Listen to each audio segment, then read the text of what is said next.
Hi guys, welcome back to my triathlon YouTube channel. I'm sorry, this always seems to cut my head off. I've just not got the angles right on my desk, but hopefully you can see my cold, horrible, illness infected face. So today is Monday. I've had a cold for the last week, so I did last Sunday I did Liverpool half marathon. If you've not seen that vlog, go check it out.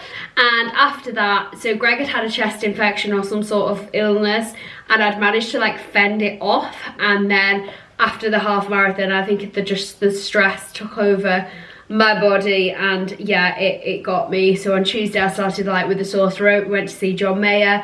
Then by Wednesday I was like, oh, Thursday my nose, and then I think nose Thursday, Friday, and then it's kind of moved on to a little bit of a cough. So I thought today was the perfect video to talk about training when you have a cold or training whilst you're ill, because that's what I am, and whether you should train or whether you shouldn't train. So training whilst you're sick. Now I've done all sorts, so I've gone from doing training whilst I'm ill, not training whilst I'm ill, doing the whole, oh, if it's below your head, like don't train, but if it's above, train, yada yada yada. My view is that I don't think you should train whilst you are sick and whilst you have a cold, because the amount of stress that we put through our bodies with triathlon training, with the gym, with swimming, like going in there and it's the cold water, or cycling and it's the cold air. I did go out for a cycle yesterday, and that's why I'm coughing today, because I feel like the cold air really got to me. So in terms of like overcoming it, like this is the most random vlog, but literally so random. But I think like it's really difficult as athletes to not train whilst you're sick or whilst you're ill. And I think it's the Kenyan runners or someone that Greg quotes, and they say that, you know, if they get ill, then it's like God's sign that they shouldn't be training. And it's definitely like a Western thing that we kind of push through pain, push through training, don't go to the doctors when we're feeling ill and things like that. So I think you really do have to listen to your body, but that's like a lot easier said than done. And it's difficult. It depends like why you're training. Like if you're training for a race, you've got that mental side of thinking, oh well, you know, this 1 week out is going to completely ruin my training program, it's going to completely ruin my time for that marathon. But that's not necessarily the case, and we all know that. And once you get through an illness and you do take those few days off, a few weeks later, months later, you know, you always go, I'm really glad I took that off. You never say, oh, it was those 3 days I took off 6 months ago that really affected that performance, because 9 times out of 10 the training that you would be doing then anyway would only be putting stress on your body, and actually would be taking your training almost backwards, and your goals would take longer to reach. Because if you're ill, say for 3 days, then training through it, you might be ill for 7 days, 8 days, etc. Whoa. So yeah, in terms of, for me, trying to change that mindset, and I know for Greg as well, who is like really committed and almost like this obsessive with sport, and I think a lot of athletes, and especially triathletes, have that, because you're not going to do 15 hours a week training plus if you've not got that kind of mentality.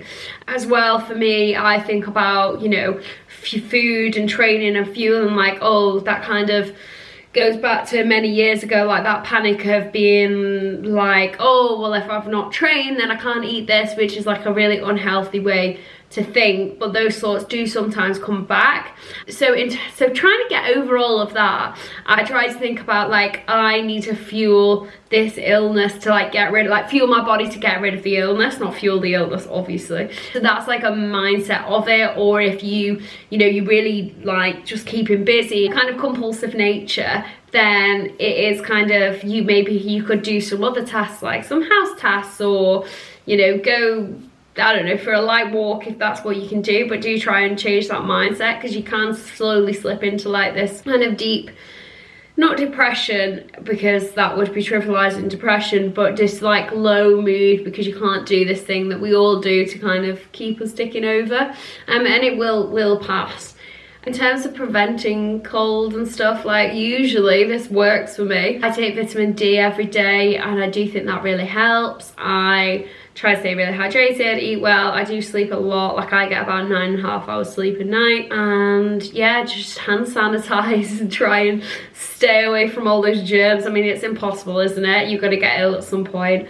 I think once you feel it coming, you know, take those sore throat tablets, and if you want to take Lemsips or paracetamols or anything, then that's completely up to you, but it does help ease those symptoms. Or nasal spray if you've got a blocked nose at night. So this is me not training. I was meant to do the duathlon, the sprint duathlon this weekend, and I obviously didn't do that because I wouldn't have been well enough to do it.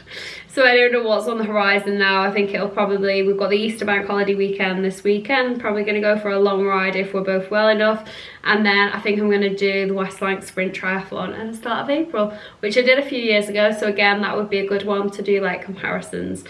So this is a bit of a random chatty, this is where I'm at vlog, and training with a cold. My advice is don't do it. It's not worth it. You will 9 times out of 10 make yourself more ill. Going for a walk is kind of a different story if you're like wrapped up well. And that's a good way to get that fresh air and try and release some of those endorphins. But 9 times out of 10 you do seem to get sicker when you train when you're already sick. So listen to your body, and that's the key in all of this. This is just your reminder that it's okay to be ill, and look after your body when you can. And that's everything from me. I hope to see you soon. Thanks for watching. Bye.